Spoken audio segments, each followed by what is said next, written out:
NASA just canceled its own moon landing, and what replaced it is something most people have not stopped to actually piece together. Artemis III was the mission that was supposed to bring humans back to the lunar surface for the first time in 53 years. Think about what that number actually means. The entire era of humans walking on the moon, every Apollo landing combined, lasted just 3.5 years. From July of 1969 to December of 1972, you heard that right, 3.5 years. We have been waiting more than 15 times longer than that era ever lasted. And on February 27, 2026, the mission that was finally supposed to end that wait was quietly hollowed out in a press conference most people weren't watching.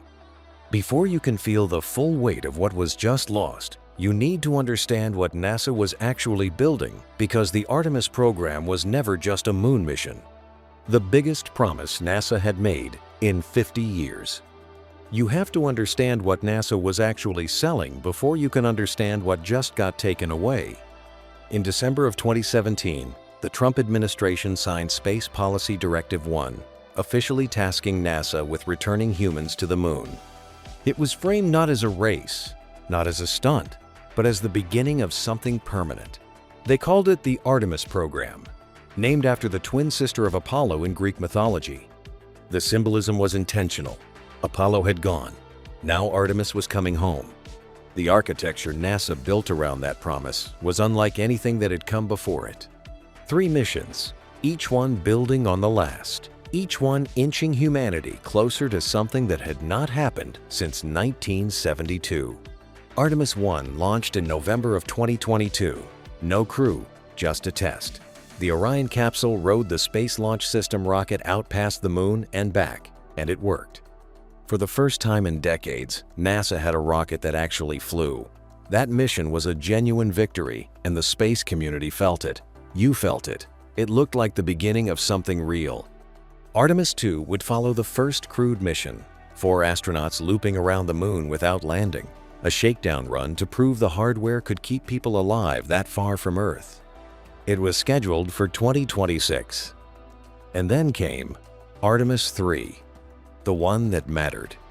The one that was supposed to carry 2 astronauts all the way down to the surface, the first humans to set foot on the moon since Eugene Cernan climbed back into the lunar module on December 14, 1972, and became, without knowing it at the time, the last person who would ever stand there. NASA did not just promise a moon landing. They promised a turning point, a permanent return, a gateway to Mars, a new chapter in human civilization. That was the weight Artemis III was carrying. Not just a mission, a 50-year debt finally being paid. But the bigger the promise, the harder the fall. And what happened to Artemis III, specifically the details, the dates, the slow collapse, is a story that starts long before that February press conference you almost missed. The crown jewel. Artemis III was not just the next mission on the list. It was the whole point. Everything that came before it, the uncrewed test flight, the crewed flyby, the billions of dollars, the years of engineering, all of it existed as a runway for one specific moment. 2 astronauts descending through the silence of space, touching down near the lunar South Pole, the first humans to walk on the moon in over half a century. And for the first time in history, one of them would be a woman. That landing site was not chosen at random. NASA had its sights set on the region near Shackleton Crater, sitting at nearly 90 degrees south latitude, one of the most scientifically valuable pieces of real estate in the entire solar system.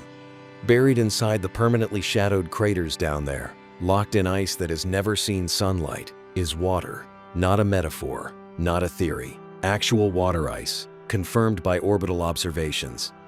Water that could be split into hydrogen and oxygen, giving future crews breathable air and rocket fuel without shipping it 239,000 miles from Earth. The South Pole was not just a destination, it was the foundation for everything NASA wanted to do next. To get there, Artemis III needed 2 machines working in perfect harmony. The Orion capsule would carry the crew from Earth into lunar orbit. Then, SpaceX's Starship human landing system, a modified version of the same rocket you have seen launching satellites from Texas, would ferry 2 of those astronauts from orbit all the way down to the surface. It was an audacious plan. It was also the only plan NASA had, and the timeline they gave you was simple: 2024. Then it became 2025, then 2026, then 2027. Each delay came with an explanation. Heat shield concerns on Orion after Artemis I, Starship needing more development time, budget negotiations stretching into months. Every single time, the promise stayed intact. The landing was still coming. You just had to be patient. That patience was not nothing. People built careers around this mission. Children grew up watching the countdown. A generation of engineers poured the best years of their working lives into hardware designed to put human boots on a crater rim 239,000 miles away. Then came February 27, 2026, and everything those people had been working toward got a new name and a completely different destination. That press conference, and what was actually said inside it, is where this story really begins. The press conference that changed everything. On February 27, 2026, NASA Administrator Jared Isaacman stood in front of cameras and said words that should have broken through every news cycle in the country. They did not. Most people were not watching, but what he said that day dismantled something that millions of people had been waiting decades to see. Artemis III, he confirmed, would still fly in 2027. The rocket was real. The crew was real. The mission was happening. It just would not be going to the moon. Instead of descending to the lunar South Pole, Artemis III would stay in low Earth orbit, roughly 250 miles above your head, and conduct rendezvous and docking tests with the commercial lunar landers. SpaceX's Starship human landing system, Blue Origin's Blue Moon. The crew would approach them, dock with them, put on the new Axiom Extravehicular Mobility Unit spacesuit, and test it in the vacuum of space. A rehearsal. A check of the hardware. A mission designed, in NASA's own words, to make sure everything works before the actual landing attempt. NASA even gave you a historical comparison to soften the blow. They called it their Apollo 9 moment. In March of 1969, Apollo 9 spent 10 days in low Earth orbit testing the lunar module, the same kind of orbital dry run before the real thing. The implication was clear. Apollo 9 led to Apollo 11. Artemis III will lead to Artemis IV. Trust the process. But here is what NASA did not say out loud. Apollo 9 flew in March of 1969. Apollo 11 landed on the moon 4 months later. 4 months. NASA is not asking you to wait 4 months. They are asking you to wait until 2028 at the earliest for a moon landing that was already supposed to have happened by now. The Apollo 9 comparison does not comfort you once you do that math. It exposes just how far this program has drifted from the timeline it was built on. What Artemis III became is not a moon mission. It is a systems verification flight in the same orbital zone where the International Space Station has been circling for over 2 decades. The crew will suit up. They will test hardware. They will come home. And the lunar South Pole, with its craters full of ice and its 53 years of human absence, will stay exactly as it is. That is not nothing, but it is also not what you were promised. And the question you should be asking right now is not just what changed, but when it started changing, and whether anyone ever planned to tell you. Because the paper trail behind this decision is longer and darker than a single press conference suggests. The paper trail. Here is something nobody told you clearly enough. The collapse of the Artemis III moon landing did not happen on February 27, 2026. That press conference was just the moment NASA finally said out loud what the documents had been showing for years. The first crack appeared before most people were paying attention. When Artemis I returned from its uncrewed test flight in December of 2022, engineers examining the Orion capsule found something that should not have been there. The heat shield, the layer of ablative material protecting the crew from 3,000-degree re-entry temperatures, had not burned away evenly. Chunks of it had cracked off in unpredictable patterns, the result of gas pressure building inside the avcoat material during a skip re-entry that ground tests had never accurately replicated. NASA said the crew would have been safe. The NASA Inspector General said the issues pose significant risks. That disagreement alone cost months of investigation, months of redesign, and months of delay that cascaded through every mission that followed. But the heat shield was only part of the story. The bigger problem was the rocket carrying it. $4.1 billion. That is what each SLS launch costs, according to NASA's own Inspector General. Not the development costs, the launch cost, per flight. When NASA first proposed the Space Launch System back in 2012, they told Congress each mission would run about $500 million. You heard that right, $500 million. The final number came in at more than 8 times that projection. 8 times. And unlike SpaceX's rockets, every SLS core stage drops into the ocean after launch and is never used again. That number became impossible to defend. In 2025, the Trump administration's budget proposal called for canceling SLS and Orion entirely after Artemis III. The program came within a congressional vote of simply ceasing to exist. The One Big Beautiful Bill Act, signed on July 4, 2025, kept SLS alive, but it did not restore the landing. It just guaranteed the rocket would keep flying toward a destination that kept moving further away. The moon landing was not canceled in one meeting. It was eroded, budget cycle by budget cycle, anomaly by anomaly, until there was nothing left to cancel. And what NASA is now asking you to accept as a replacement is a promise with an expiration date you have every reason not to trust. The new promise. When NASA finished explaining what Artemis III had become, they immediately handed you something to hold on to. Artemis IV, they said. 2028. That is when the moon landing will happen. The first crewed touchdown on the lunar surface since 1972. Still coming. Still real. Just one more step back. But the date was not the part you should have been focused on. Here is what actually has to happen between now and that May 2028 launch window, and almost none of it has been talked about clearly. The Artemis III orbital tests in mid-2027 will determine which lander, Starship Human Landing System, or Blue Origin's Blue Moon, is ready to carry humans to the surface. Not both. Whichever one passes. And that decision will be made less than a year before the scheduled landing attempt. Less than 12 months between, did the orbital test work? And we're going to the moon. But even that is not the most complicated part. Here is something almost nobody is talking about. Before Starship Human Landing System can carry 2 astronauts to the lunar South Pole, it needs fuel. End quote. Not a top-off, not a partial fill. It requires approximately 10 separate tanker launches worth of propellant loaded into a depot in low Earth orbit, 10 orbital refueling missions, each one needing to go exactly right, before the lander even begins its journey to the moon. You heard that right. 10 tanker flights, all successful, all sequenced correctly, just to fill the tank. That infrastructure does not fully exist yet. It is being built right now, in parallel with everything else. So when NASA says 2028, what they are actually saying is, Artemis III works perfectly. The chosen lander passes every test. 10 tanker flights execute without a single failure. And then, on top of all of that, Artemis IV launches on schedule. Every single link in that chain has to hold. And you have watched this chain snap, quietly and repeatedly, since 2024. 2028 is not a plan. It is the most optimistic possible reading of a series of events that have never once gone according to schedule. And the people who know that better than anyone are the ones who gave their careers to making it happen. The human cost.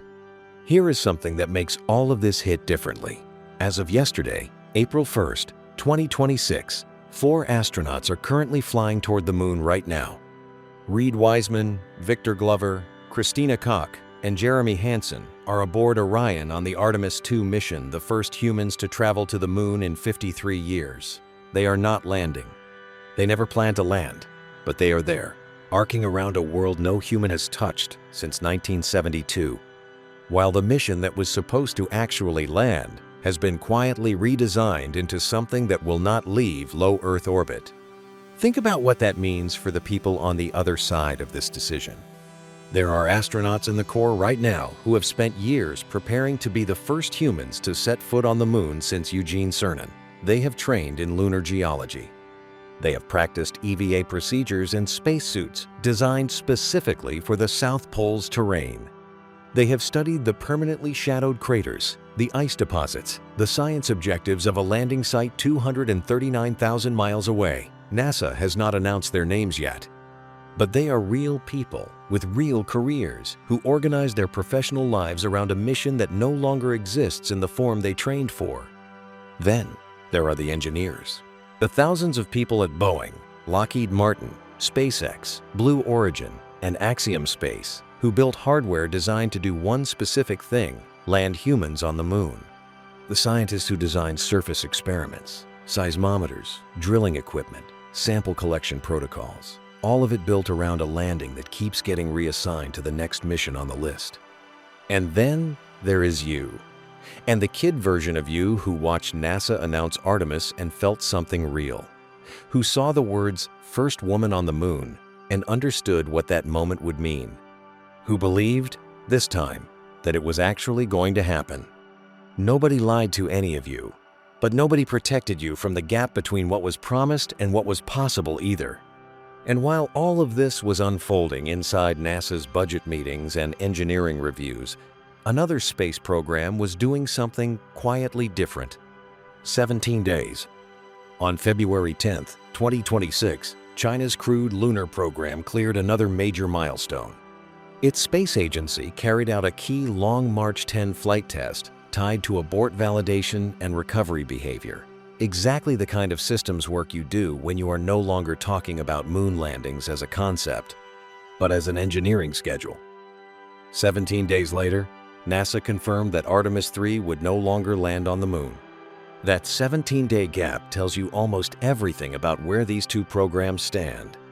While NASA was redesigning a landing mission into an orbital rehearsal, China was quietly stacking up the pieces of an end-to-end lunar architecture. The Long March 10 heavy rocket, the Mengzhou crew spacecraft, the Lanyue lunar lander, the Wangyu lunar suit, and the Tansuo rover. Not renders, not wishful press slides. Real hardware in test and prototype stages, moving through a sequence that Chinese officials still say is aimed at a crewed lunar landing before 2030. And that matters, because China is not trying to jump from low Earth orbit to a moon base in one dramatic leap. It has been building its capabilities in layers. First came the station program. Tiangong gave China something incredibly valuable: a continuously operating laboratory in orbit, regular crew rotations, cargo logistics, life support experience, rendezvous and docking discipline, and a human spaceflight rhythm that now feels routine instead of experimental. That kind of repetition matters. Moon programs are not just built on rockets. They are built on habits, and China now has the habit of flying people, docking spacecraft, and sustaining operations in orbit. Then came the lunar groundwork. The Kuiqiao 2 relay satellite was launched to support the next wave of Chinese lunar missions, especially those aimed at the moon's far side and polar regions. That was not just another satellite. It was infrastructure, communications architecture built in advance so future missions would not be improvising when they got there. Soon after, Chang'e 6 landed in the South Pole Aitken Basin on the moon's far side and became the first mission in human history to bring back samples from that side of the moon at all. That is not a symbolic achievement. It is operational proof that China can navigate, land, relay data, collect material, and return it from one of the hardest lunar environments to reach. That is what makes China's rise in space more serious than a lot of Western audiences realize. It is not just that they announce big ambitions. It is that they keep laying down enabling systems underneath those ambitions. China's rocket strategy. And at the center of that strategy is the rocket. Long March 10 is the launch vehicle meant to carry China into the crewed lunar era. It is being developed in both a lunar configuration and a station servicing configuration, with recent testing focused on low-altitude verification and abort-related systems. That matters because it shows China is not building one-off moon theater. It is building a family of vehicles that can support both near-Earth and deep space human flight. The lunar mission profile itself is much cleaner than Artemis. One Long March 10 sends the crewed Mengzhou capsule, another sends the Lanyue lander. The two vehicles dock in lunar orbit, 2 taikonauts descend. They complete a surface mission and return. Reuters reported today that China's plan still targets a crewed landing by 2030, with the lander serving both as the transport vehicle to the surface and as living quarters and a data hub during the mission. That simplicity is a weapon. NASA's system asks for a very long chain of success. China's asks for far fewer handoffs, fewer launches, fewer refueling events, fewer dependency points. In spaceflight, that does not guarantee victory, but it massively improves your odds. And China is not only pushing through state rockets, its commercial sector is also pushing hard into reusability. Companies like Landspace have been testing the reusable Zhuge 3, and Tianbing has been advancing Tianlong 3, both part of a broader race inside China to lower launch costs and normalize booster recovery. Those vehicles are not the ones that will put the first taikonauts on the moon, but they matter because they show something larger. China is no longer relying on one centralized development path alone. It is beginning to build a wider launch ecosystem, just like the United States did when NASA was joined by commercial players. That is a huge shift, because once a country has both a state lunar architecture and an increasingly reusable commercial launch sector, its momentum stops being about one mission. It becomes industrial. The innovation people miss. A lot of people still imagine China's space program as imitation. That picture is outdated. The innovation is not always flashy, but it is strategic. Kuoqiao, too, is one example. Most people never heard of it, but a dedicated relay network for far-side and polar lunar missions is exactly the kind of invisible infrastructure that separates serious lunar programs from headline-chasing ones. Chang'e 6 is another. Returning the first-ever far-side lunar samples is not just a scientific win. It is a statement that China can execute missions in environments where communications are harder, operations are less forgiving, and the margin for error is thinner. Then there is the bigger roadmap.